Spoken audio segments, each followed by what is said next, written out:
pagi, Shalom Bapak Ibu Saudara jemaat yang dikasihi Tuhan dimanapun kita berada saat ini, baik yang ada di rumah, baik yang ada di mungkin di kos-kosannya masing-masing. Kita bersyukur kita kembali berjumpa dalam ibadah walaupun melalui rekaman video YouTube, tapi kita percaya bahwa Tuhan pun bisa bekerja. Roh Allah bekerja melalui setiap sarana teknologi ini untuk memberkati dan menguatkan setiap iman kita dalam segala situasi yang kita hadapi hari ini. Bapak Ibu jemaat yang dikasihi Tuhan, sebelum kita mendengarkan sebagian renungan daripada kebenaran firman Tuhan, saja kita semua untuk kita berdoa meminta penyertaan dan tuntunan daripada Roh Kudus menolong dan menyertai kita bersama pada pagi hari ini. Mari kita berdoa. Kami bersyukur kepada Tuhan, kembali lagi kami berjumpa dalam ibadah bersama, dalam rumah tangga keluarga kami masing-masing. Walaupun kami terpisah secara tubuh ini, tapi hati kami, doa kami tetap bersatu di dalam Engkau. Dan terima kasih Tuhan Yesus, pada kesempatan yang baik ini kami akan mau belajar kebenaran firman Tuhan. Kiranya Roh Kudus yang akan memimpin setiap akal budi kami, hati kami. Roh Kudus boleh mengurapi setiap kami, hamba-Mu yang menyampaikan, bahkan setiap jemaat Tuhan yang mendengarkan.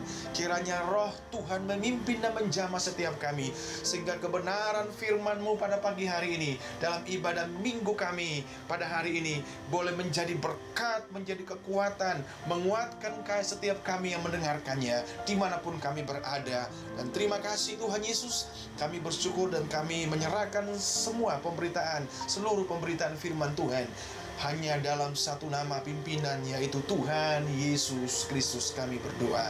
Amin. Bapak Ibu jemaat saudara yang dikasihi oleh Tuhan Yesus Kristus, saya bersyukur kita kembali berjumpa dalam ibadah hari ini, dalam rumah tangga kita masing-masing, keluarga kita masing-masing. Tapi kita percayalah bahwa Tuhan hadir dalam setiap perhimpunan ibadah kita. Firman Tuhan berkata, di mana 2-3 orang berkumpul karena namaku, aku hadir di sana. Dan percayalah bahwa Allah tidak pernah dibatasi dengan gedung ibadah, dengan tempat, dimanapun kita berada. Yang penting ketulusan, kerinduan kita untuk mencari Tuhan. Kita percaya Dia hadir di sana. Ketika Tuhan hadir di sana, maka percaya bahwa ada berkat yang Tuhan curahkan dalam kehidupan kita. Bapak Ibu Saudara jemaat yang dikasihi oleh Tuhan Yesus Kristus, pada kesempatan ini saya akan sedikit melanjutkan seri khotbah kita pada bulan Maret ini tentang khotbah Yesus di bukit. Tapi saya akan menyoroti pada bagian khususnya pada pasal 6 tentang hal berdoa. Dan sebelumnya mari kita akan membaca teks ini dalam Matius pasalnya yang ke-6. Bapak Ibu yang mendengarkan bisa membuka Alkitab kita masing-masing dalam Matius pasal yang ke-6. Matius pasal yang ke-6, kita baca dari ayatnya yang ke-7 sampai dengan ayatnya yang ke-13. Saya akan bacakan untuk Bapak Ibu saudara sekalian yang bisa menyimak pada Alkitab atau handphonenya masing-masing. Hal berdoa. Lagi pula dalam doamu, janganlah kamu bertele-tele seperti kebiasaan orang yang tidak mengenal Allah. Mereka menyangka bahwa mereka banyak kata-kata, doanya akan dikabulkan. Jadi janganlah kamu seperti mereka, karena Bapamu mengetahui apa yang kamu perlukan sebelum kamu meminta kepadanya. Ayat 9, karena itu berdoalah demikian: Bapa kami yang di sorga, dikuduskanlah namamu, datanglah kerajaanmu, jadilah kehendakmu di bumi seperti di sorga. Berikanlah kami pada hari ini makanan kami yang secukupnya, dan ampunilah kami akan kesalahan kami, seperti kami juga mengampuni orang yang bersalah kepada kami. Dan janganlah membawa kami ke dalam pencobaan, tetapi lepaskanlah kami daripada yang jahat, karena Engkau empunya kerajaan dan kuasa dan kemuliaan sampai selama-lamanya. Amin. Bapak Ibu Saudara dikasihi Tuhan Yesus Kristus, kalau saya coba mengilustrasikan sebelum saya masuk dalam pembahasan daripada renungan pada pagi hari ini, saya ambil ilustrasi begini Bapak Ibu. Hari-hari ini termometer atau alat pengukur suhu tubuh ini sangat mungkin susah dicari, dan ini menjadi satu alat yang mungkin cukup langka kita temui hari ini. Termometer itu adalah alat untuk mengukur kadar suhu tubuh manusia. Berapa derajat suhu tubuh kita. Nah, kalau saya mau ilustrasikan, mungkin hari-hari ini kalau setiap doa-doa kita, orang-orang Kristen, bukan hanya dalam jemaat kasih karunia, tapi seluruh umat manusia di dunia, hari ini doa itu menjadi sesuatu yang mungkin intens dan selalu mereka yang selalu kita sampaikan kepada Tuhan, karena mengingat situasi yang saat ini kita alami. Jadi kalau saya ilustrasikan bahwa mungkin seandainya kalau Tuhan itu mau mengukur, ya, Tuhan mau mengukur suhu doa kita, orang-orang tuh Kristen, anak-anak Tuhan hari ini, mungkin sudah pada tahap suhu yang mungkin sudah cukup tinggi, bahkan sangat tinggi, karena intensnya dan seringnya kita berdoa hari-hari ini. Dalam khusus di jemaat kasih karunia pun, kita sudah melakukan gerakan doa puasa selama 3 hari. Kita berdoa puasa bersama, kita prihatin dan kita terbeban dengan situasi yang kita hadapi saat ini. Walaupun tidak secara berkumpul tidak kita lakukan, tapi melalui pribadi, keluarga kita sudah berdoa puasa. Dan hari ini kita punya satu gerakan doa, namanya gerakan doa 15 menit. Biarlah ini menjadi suatu dorongan bagi kita, menjadi suatu motivasi bagi kita, supaya kita terus datang kepada Tuhan, menghampiri Tuhan dalam doa kita. Bapak Ibu Saudara jemaat yang dikasihi oleh Tuhan Yesus Kristus, saya percaya sungguh bahwa untuk menikmati segala berkat yang Tuhan berikan dalam kehidupan kita, Tuhan itu sudah sediakan sarana untuk kita menikmati berkat, yaitu doa. Doa merupakan sarana yang memang sudah disediakan oleh Allah, sudah disediakan sorga untuk kita bisa menikmati berkat Allah di sana. Seperti kalau saya mungkin kasih ilustrasi seperti voucher, kalau kita sering mungkin pernah mendapatkan voucher belanja atau voucher untuk nginap di hotel atau voucher untuk nonton, Tuhan sudah kasih kita voucher, ya. Masalahnya apakah ketika kita voucher itu sudah ada, kalau kita tidak mempergunakannya, kita tidak pergi ke hotel, tidak membawa voucher itu, tidak mungkin kita mendapat fasilitas yang baik. Mari Bapak Ibu Saudara dikasih Tuhan Yesus Kristus, doa, namun doa bukan sekedar kita memberitahukan kepada Allah semua yang kita butuhkan atau apa yang kita mau. Doa itu bukan sekedar kita memberitahukan kepada Tuhan, Tuhan ini yang saya butuhkan, ini yang saya mau Tuhan. Doa itu jauh lebih daripada sekedar pemberitahuan kepada Tuhan apa yang kita butuhkan. Karena kalau kita baca dalam teks ini, khususnya di dalam ayatnya yang ke-8, Matius 6 ayat 8, jadi janganlah kamu seperti mereka, karena Bapamu mengetahui apa yang kamu perlukan sebelum kamu memintanya. Artinya bahwa jauh sebelum kita memintanya, jauh sebelum kita menyampaikan setiap keluhan hati kita dalam doa kepada Allah, Allah sudah mengetahuinya. Artinya bahwa mari kita melihat doa bukan sekedar kita menyampaikan segala permohonan kita kepada Allah. Nah, dalam doa yang Yesus ajarkan pada pagi hari ini, doa Bapa kami itu mengandung sebuah mutiara rohani yang indah yang perlu kita pelajari bersama. Apa yang menjadi konsep doa yang benar berdasarkan doa yang Yesus ajarkan? Saya sengaja membawa renungan ini untuk kita semua, karena hari-hari ini kita terus berdoa, kita terus dikerahkan oleh doa. Situasi yang kondisi hari-hari ini yang mendorong kita untuk kita terus berdoa. Banyak waktu di rumah, banyak kesempatan untuk kita pakai dalam keluarga, untuk kita berdoa. Makanya mari kita melihat seperti apa konsep yang benar tentang doa, seperti yang Yesus ajarkan. Tidak ada doa yang seindah yang pernah saya jumpai seperti doa yang Yesus ajarkan dalam doa Bapa kami.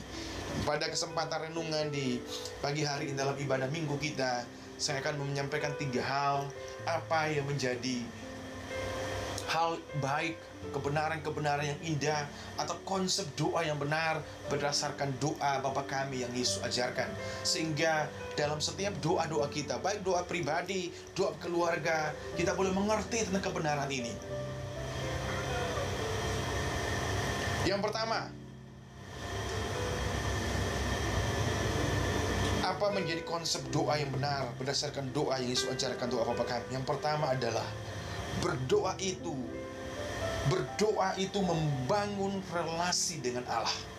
Saya ulangi Bapak Ibu, doa itu adalah membangun relasi kita dengan Allah, membangun hubungan kita dengan Allah. Kalau kita baca dalam ayatnya yang ke-9, karena itu berdoalah demikian, Bapa kami yang di surga. Menariknya Bapak Ibu Saudara kasih Tuhan, ketika Yesus mengajarkan doa Bapa kami, dikatakan Bapa kami yang di surga. Pernah nggak kita berpikir, kenapa Yesus tidak mengatakan Allah kami yang di surga, tetapi dia memakai istilah Bapa kami yang di surga? Ini bukan secara kebetulan. Tapi ketika Yesus mengajarkan bahwa berdoalah demikian Bapa kami yang di surga, ini menunjukkan sebuah relasi yang dekat. Yesus memposisikan diri kita ini sebagai anak yang datang kepada Bapaknya. Sebuah perumpamaan ilustrasi bagaimana hubungan anak dengan Bapa, sebuah hubungan yang dekat, ya, bukan hubungan yang jauh. Jadi, Ibu Saudara dikasih Tuhan Yesus, di dalam doa itu adalah sebuah relasi kita dengan Tuhan. Bapa kami yang di sorga, kita memanggil dia Bapa kita. Karena penebusan Kristus, karena karya Kristus disalib, maka kita ini disebut sebagai anak-anak Allah. Ya. Kita ini disebut sebagai anak-anaknya Allah. Kita dahulu jauh, sekarang menjadi dekat. Kita yang terhilang tapi ditemukan oleh Allah melalui penebusan dalam Kristus. Bapak Ibu jemaat yang dikasih oleh Tuhan Yesus Kristus, mari dalam doa-doa kita, apakah kita sudah membangun sebuah relasi yang dekat dengan Tuhan? Mari kita melihat doa bukan hanya sekedar kita menyampaikan segala keluhan kebutuhan kita, tetapi dalam doa mari kita bangun sebuah keintiman, kedekatan kita dengan Tuhan. Dia Bapa yang di sorga. Sorga itu sesuatu yang jauh yang mungkin kita belum pernah pikirkan. Tetapi walaupun Yesus Allah di tempat yang jauh sana, tapi mau berelasi dengan kita, mau berhubungan dengan kita, makanya dalam doa kita panggil dia Bapa kami yang di surga. Bapak Ibu jemaat dikasih Tuhan, kalau kita pelajari Yesus dalam pelayanannya ketika dia masih di bumi, berkali-kali Yesus datang berdoa kepada Bapa di surga. Misalnya dalam Markus pasal 1 ayat yang ke-35 dikatakan, pagi-pagi benar Yesus berdoa. Pagi-pagi benar, ketika murid yang lain sedang tidur, Yesus pagi-pagi benar berdoa. Kalau kita baca lagi dalam Matius pasal 14 ayat 32, dikatakan bahwa Yesus naik ke bukit untuk berdoa seorang diri. Kita berpikir apakah Yesus berdoa untuk membutuhkan sebuah kuasa untuk dia melayani? Apakah Yesus berdoa untuk, atau mungkin ada hal yang kurang dalam dirinya ketika dia melayani? Tidak. Dia berdoa bukan untuk meminta kuasa, karena dia, Yesus adalah sumber kuasa itu sendiri. Dia adalah anak Allah, dia adalah Allah. Dia tidak butuh kuasa karena dalam dirinya adalah kuasa itu sendiri. Tapi kenapa kita melihat, kenapa Yesus berdoa pagi-pagi? Kenapa Yesus naik ke bukit dan berdoa seorang diri meninggalkan murid-muridnya? Karena dia tahu, dia mau membangun relasinya dengan Tuhan. Yesus membangun hubungan yang baik dengan Bapa yang mengutus dia. Bapak Ibu Saudara dikasih oleh Tuhan Yesus Kristus, pada kesempatan kita dalam merenungkan kebenaran firman Tuhan di pagi hari ini, mari kita mengerti dalam doa-doa kita. Ketika kita berdoa, bukan sekedar kita menyampaikan segala kebutuhan kita, karena jauh sebelum kita menyampaikan, Bapa di sorga sudah tahu apa yang kita perlukan. Tapi ada hal yang lebih penting, yang Tuhan rindu dari doa-doa kita. Baik doa puasa sudah kita lakukan, baik doa yang kita program gerakan doa 15 menit, atau mungkin kita mau yang merasa kurang, silahkan kita tambah berapa menit tergantung dengan kerinduan kita kepada Tuhan. Mari kita bangun doa kita kepada Tuhan dengan suatu konsep yang benar, bahwa saya mau berdoa, membangun hubungan saya, membangun relasi saya dengan Tuhan. Saya sebagai anak, Bapa saya di surga, saya sebagai Bapa. Seperti orang tua di bumi, Bapa dan anak, orang tua, rindu membangun hubungan, relasi yang baik dengan anak. Demikian juga dengan Bapa di surga. Biarlah situasi yang saat ini membuat kita harus tetap di rumah, belajar di rumah, bekerja di rumah, bahkan beribadah di rumah. Biarlah kesempatan baik ini kita bangun hubungan kita, bangun relasi kita dengan Tuhan. Dalam doa-doa kita semakin intim. Saya percaya Bapak Ibu Saudara dikasih Tuhan, ketika kita mengerti bahwa doa itu bukan sekedar kita menyampaikan segala keluhan dan kebutuhan kita, tetapi kita membangun relasi kita dengan Tuhan. Di dalam relasi, dalam membangun sebuah relasi dengan Tuhan, maka di sanalah kita akan melihat berkat-berkat Allah Tuhan curahkan dalam kehidupan kita. Yang kedua, apa yang menjadi hal berharga yang kita pelajari? Konsep doa yang benar seperti yang Yesus ajarkan di dalam doa Bapa kami. Yang pertama, berdoa itu membangun relasi dengan Tuhan. Kita sebagai anak Bapa di surga adalah Bapa kita. Yang kedua adalah berdoa itu berarti kita mengutamakan kepentingan Allah. Saya ulangi, berdoa berarti kita mengutamakan kepentingan Allah. Dalam ayatnya yang ke-9 dan 10 dikatakan begini, dikuduskanlah namamu, datanglah kerajaanmu, jadilah kehendakmu di bumi seperti di surga. Perhatikan, dikuduskanlah namamu, datanglah kerajaanmu, jadilah kehendakmu. Katamu semua itu menunjuk kepada Allah, menunjuk kepada Allah. Dikuduskanlah namamu, datanglah kerajaanmu, jadilah kehendakmu. Bapak Ibu jemaat dikasih oleh Tuhan Yesus Kristus, artinya bahwa dalam doa itu tidak hanya berbicara tentang kepentingan-kepentingan kita, tapi di dalam doa ada kepentingan yang jauh lebih besar, yang jauh lebih penting daripada kepentingan kita, yaitu kepentingan Allah, yaitu dikuduskanlah namamu. Apakah dalam doa kita benar-benar menguduskan nama Allah, memisahkan nama Allah, nama yang kudus? Apakah dalam sikap doa kita benar-benar sudah menempatkan Allah sebagai Allah yang kudus?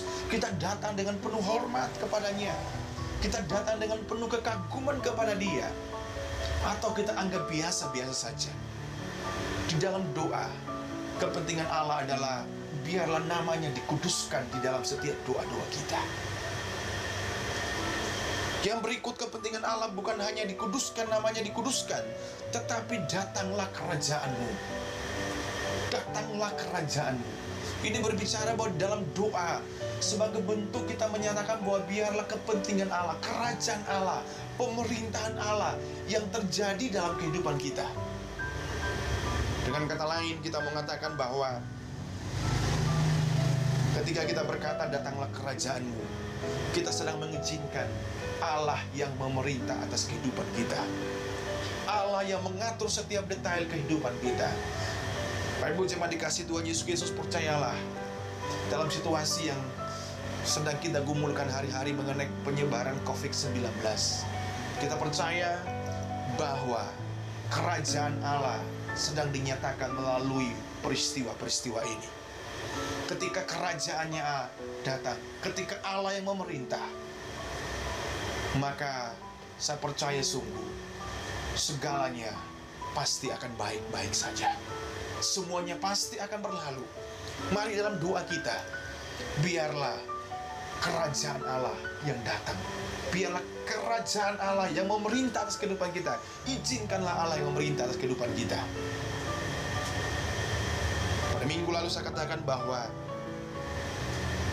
peristiwa ini tidak akan melampaui daripada kuasa Allah.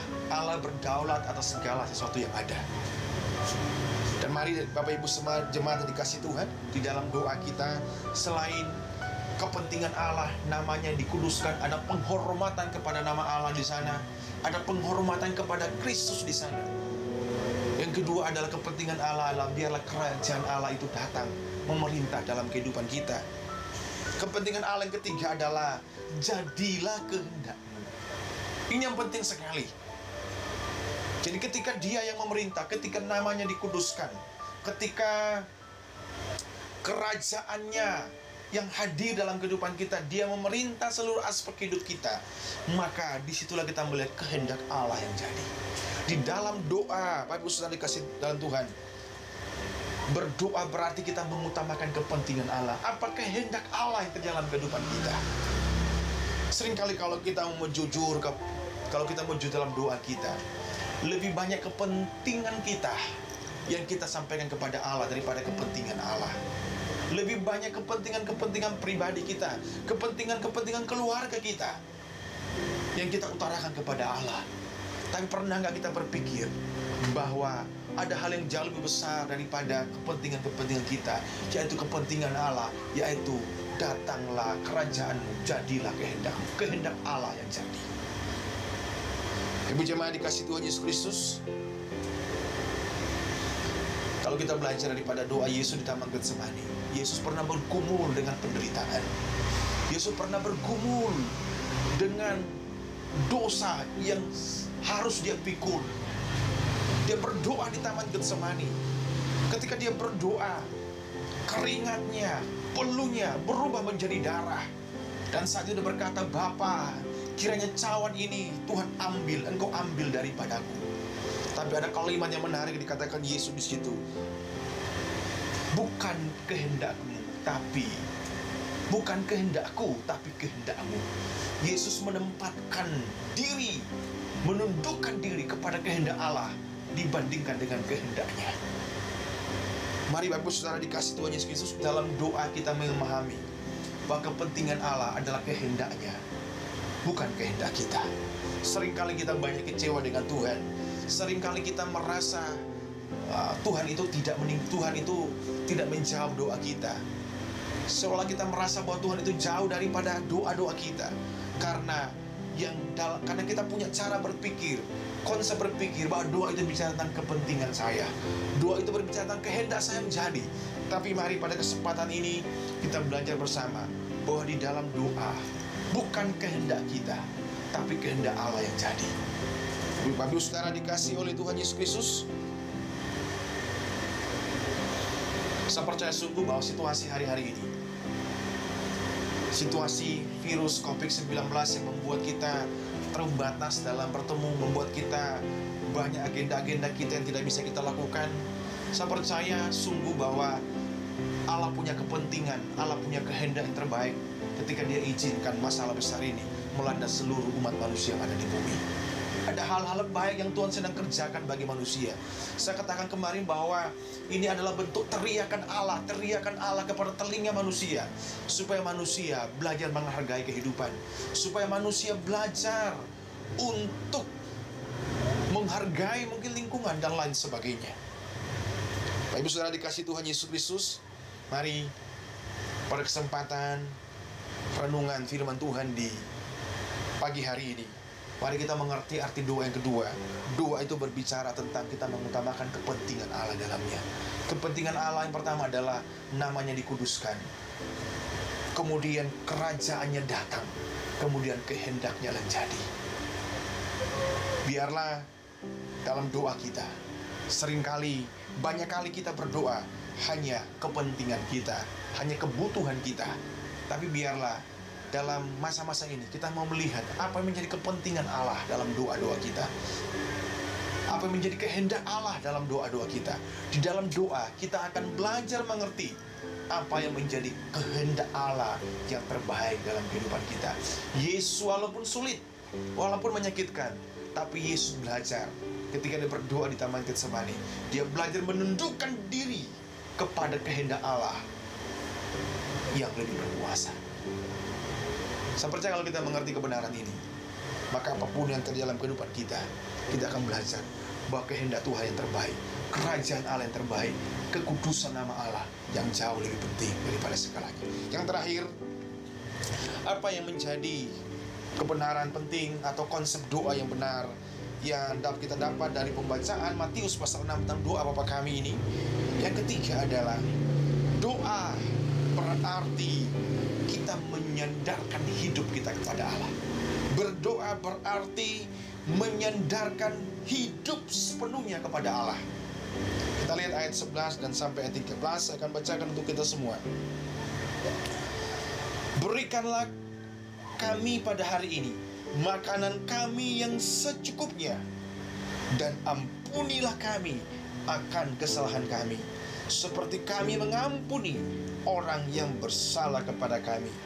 Dan janganlah membawa kami ke dalam pencobaan, tetapi lepaskanlah kami daripada jahat, karena Engkaulah yang punya kerajaan dan kuasa dan kemuliaan sampai selama-lamanya. Yang ketiga, berdoa itu berarti menyandarkan hidup sepenuhnya kepada Allah. Menarik sekali dikatakan di sini, berikanlah kami pada hari ini makanan kami yang secukupnya.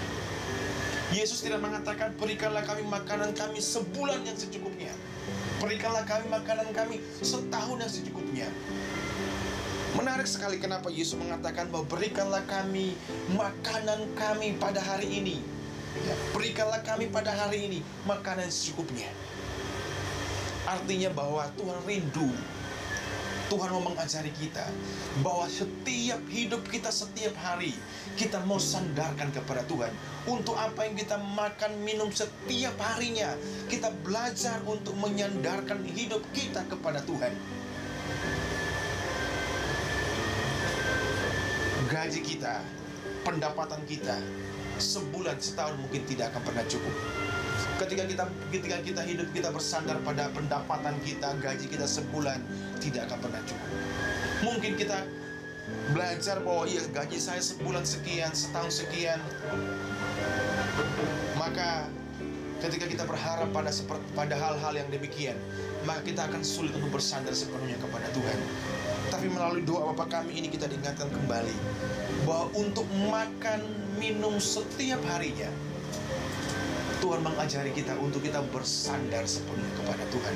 Hari esok punya kesusahan sendiri. Mari Bapak Ibu jemaat yang dikasihi oleh Tuhan Yesus Kristus, mari kita belajar renungkan bersama bahwa ketika kita berdoa, kita mau belajar untuk bersandar sepenuhnya kepada Allah. Dalam situasi hari-hari ini, mungkin orang berkata prediksi orang ekonomi sulit, pendapatan orang berkurang dan lain sebagainya. Tapi percayalah, di dalam doa kita belajar untuk bersandar sepenuhnya kepada Allah. Ketika hari ini Tuhan pelihara kita, percayalah hari esok Tuhan akan pasti pelihara kita. Masa depan hidup kita, masa depan keluarga kita, masa depan pekerjaan kita, percayalah Tuhan pasti menjamin dalam kehidupan kita. Doa Bapa Kami mengajarkan kita untuk kita belajar sepenuhnya bersandar kepada Allah. Berikanlah kami pada hari ini makanan kami yang secukupnya. Bukan makanan satu bulan, setahun, tapi setiap hari. Yang berikut kita melihat bahwa bagaimana kita bersandar kepada Allah. Berdoa itu berarti kita menyandarkan hidup sepenuhnya pada Allah. Kemudian kita lihat pada ayat berikutnya, ampunilah akan kesalahan kami. Setiap hari kita adalah orang yang berdosa. Mari kita belajar bahwa pengampunan. Setiap hari kita belajar doa kita, Tuhan ampuni. Pengampunan itu bukan urusan kita, bukan karya kita, bukan haknya manusia, tapi itu hak Allah yang mengampuni kita melalui karya keselamatan, melalui kematian Kristus di kayu salib mengampuni setiap dosa kita. Biar kita datang dalam Tuhan, dalam doa-doa kita, memohon pengampunan kepada Tuhan, penyerahan sepenuhnya hidup kita kepada Tuhan. Tuhan mengampuni setiap dosa-dosa kita. Dalam doa-doa puasa yang kemarin saya sampaikan bahwa ada hal seringkali kesalahan kita, dosa kita yang menghalangi Tuhan tidak menjawab doa kita. Dalam Yesaya dikatakan bahwa bukan telinga Tuhan kurang tajam mendengar, bukan tangan Tuhan kurang panjang untuk menolong kita, tetapi yang membuat pemisah kita dengan Allah adalah segala kejahatan kita. Baik, mari dalam doa kita datang dengan penyerahan penuh, meminta pengampunan daripada Tuhan. Yang berikut kita melihat bahwa doa berarti penyerahan, kita menyandarkan hidup sepenuhnya kepada Allah. Dikatakan juga pada ayat yang ke-13, lepaskanlah kami daripada yang jahat. Lepaskanlah kami daripada yang jahat. Bapak Ibu Saudara sekalian, tidak ada satupun kita manusia yang merasa kuat, ya. Iblis di sekitar kita dengan berbagai macam cara bisa menjatuhkan kita. Tapi dalam doa kita belajar, orang yang kuat menghadapi setiap godaan, setiap cobaan yang iblis rancangkan adalah orang yang berdoa. Makanya Yesus dalam doa kami mengajarkan bahwa jangan membawa kami ke dalam pencobaan, tapi lepaskanlah kami daripada yang jahat. Mari dalam doa kita belajar bersandar sepenuhnya kepada Allah. Dalam satu kitab 1 Petrus dikatakan bahwa tunduklah kepada Allah, lawan iblis, maka dia akan lari daripadamu. Syarat untuk kita menang adalah tunduk kepada Allah, lawan iblis, maka dia akan lari kepada kita. Tapi banyak sekali bukti-bukti dalam Alkitab, bagaimana orang-orang hebat dalam Alkitab pun juga itu tidak lepas daripada cobaan daripada iblis. Siapa tidak tahu Daud dengan segala dia disebut orang yang sungguh dekat dengan Allah, tapi toh juga jatuh. Banyak sekali lagi tokoh-tokoh dalam Alkitab. Mari pada kesempatan ini, ketika kita berdoa, berarti kita menyandarkan hidup kita kepada Tuhan. Ketika kita bersandar hidup kepada Tuhan, berserah kepada Tuhan, maka Tuhan akan meluputkan kita daripada segala godaan yang dirancangkan oleh iblis untuk menjatuhkan kehidupan kita. Pada kesempatan ini, mari Bapak Ibu Saudara jemaat dikasih Tuhan, mari kita belajar bersama bahwa berdoa berarti kita menyandarkan hidup sepenuhnya kepada Tuhan. Dalam doa kita berserah, dalam doa kita berserah total kepadanya. Dalam pemeliharaannya, berikanlah kami pada hari ini makanan kami secukupnya. Tuhan pasti dalam situasi yang sulit hari-hari ini, percayalah bahwa ketika orang berdoa, ketika kita satukan hati kita untuk kita berdoa kepada Tuhan, Allah pasti akan memelihara kehidupan kita. Ibu jemaat yang dikasihi oleh Tuhan Yesus Kristus, mari saja kita semua hari ini dalam renungan singkat dalam ibadah minggu kita pada tanggal 29 Maret ini, mari saya mengajak kita semua, mari kita mengerti tentang makna daripada doa Bapa kami. Ada konsep doa yang benar yang saya ajarkan dalam kehidupan kita. Pertama, saya mengulangi, adalah doa itu berbicara tentang kita membangun relasi dengan Tuhan. Mari dalam kesempatan ini, kita banyak waktu di rumah, biarlah kita memakai doa-doa kita sebagai bentuk kita bangun relasi dengan Tuhan. Mungkin dalam bangun relasi kita tidak perlu banyak bicara, cukup kita berdoa, kita berdiam diri, kita menyembah Tuhan, kita mengucap syukur kepada Tuhan. Karena saya percaya ketika relasi yang baik dengan Tuhan kita bangun, maka berkat itu pasti akan mengikuti kita. Kebajikan kemurahan Tuhan akan mengikuti kehidupan orang-orang percaya, orang-orang benar. Yang berikut adalah mari kita melihat doa itu. Doa itu berarti kita mengutamakan kepentingan Allah. Mungkin selama ini kita berdoa hanya kepentingan kita, kemauan kita, kerinduan kita. Tapi pernah nggak kita berdoa, kita menempatkan kepentingan Allah di atas segala-galanya. Kepentingan Allah bicara, namanya dikuduskan. Datanglah kerajaanmu, jadilah kehendakmu. Itu kepentingan Allah dalam kehidupan kita. Kehendaknya yang terjadi dalam kehidupan kita. Yang berikut, doa itu berbicara tentang kita menyandarkan diri sepenuhnya kepada Tuhan. Dalam doa, kita belajar berserah total. Dalam doa, kita belajar untuk sepenuhnya menyandarkan hidup kita hari ini, besok dalam tangan pemeliharaan Tuhan yang berkuasa. Di tengah situasi hari-hari ini, mari saya rindu kita semua, mari kita terus berdoa. Kita terus berdoa, berserah kepada Tuhan, karena kita percaya bahwa situasi ini pasti akan berlalu. Tuhan akan pasti menyelamatkan kita semua, melindungi setiap jemaat dimanapun kita berada hari-hari ini. Kiranya renungan singkat pada pagi hari ini boleh memberkati dan menolong kita semua, jemaat Tuhan dimanapun berada, dan terus mantapkan hati kita untuk kita berdoa datang kepada Tuhan. Amin. Mari kita akan berdoa. Saya akan berdoa untuk kita sekalian, sekaligus berdoa berkat untuk kita semua. Mari kita berdoa. Kami bersyukur kepada Tuhan, Engkau Allah kami yang baik dalam segala situasi yang sedang kami hadapi dan kami gumulkan bersama. Kami percaya Engkau Allah yang tidak pernah tinggal diam. Engkau Allah yang turut bekerja dalam segala sesuatu untuk mendatangkan kebaikan bagi kami, umat-Mu yang mengasihi Engkau. Hamba berdoa Tuhan Yesus, biarlah kebenaran firman Tuhan yang sudah kami belajar bersama, salah satu poin penting daripada khotbah Yesus di bukit, Engkau mengajarkan tentang doa Bapa kami kepada kami. Dan banyak kebenaran-kebenaran yang bisa kami ambil daripada doa yang Kau ajarkan ini. Bahwa kami mau belajar, bahwa dalam doa kami mau belajar membangun relasi dengan Tuhan. Di dalam doa kami belajar untuk mengutamakan kepentingan Allah melebihi kepentingan kami. Dalam doa kami belajar untuk menyandarkan sepenuhnya hidup kami kepada Engkau ya Tuhan. Karena Engkau yang pemilik dan pemelihara kehidupan kami. Biarlah kebenaran ini akan menjadi suatu dasar yang benar untuk kami sebagai jemaat-Mu, sebagai umat-Mu. Dalam masa-masa ini kami terus berdoa kepada Tuhan, karena kami percaya doa orang benar sangat besar kuasanya. Dan terima kasih Tuhan Yesus, terpujilah nama-Mu Tuhan. Kiranya Roh Kudus akan mematerkan kebenaran ini. Setiap kami yang mendengarkannya, jemaat Tuhan dimanapun di rumah mereka masing-masing, kiranya tangan kuasa Allah, Roh Allah boleh bekerja, menjamah setiap kami, menyentuh setiap hati kami. Sehingga walaupun secara fisik dan tubuh kami berpisah, tapi dalam iman, dalam hati, dalam doa kami satu bersama-sama. Terima kasih Tuhan Yesus. Terima kasih, kami bersyukur kepada Tuhan. Aku berdoa bagi jemaat Tuhan dimanapun mereka berada saat ini, yang ada di rumah mereka masing-masing, yang ada di kontrakan mereka masing-masing. Tuhan pelihara dan berkati mereka, lindungilah mereka Tuhan. Jauhkan daripada segala virus yang saat ini sedang melanda bangsa kami ini. Dan kami percaya pasukan Allah, pengawalan Allah menyertai daripada setiap jemaat pun di mana mereka berada. Mungkin saat ini ada jemaat Tuhan yang harus bekerja setiap hari karena tuntutan tempat di mana mereka bekerja. Tuhan lindungi dan jagai mereka semua Bapa. Terima kasih Bapa di surga. Hamba berdoa biarlah Tuhan terus pelihara umat-Mu ini. Jemaat Kasih Karunia ada dalam pemeliharaan berkat Allah yang sempurna. Terima kasih Bapa di surga. Bangsa kami ini kami berdoa, Tuhan terus berkati, dan percaya Tuhan Yesus, virus ini, wabah ini akan berakhir dalam waktu yang dekat.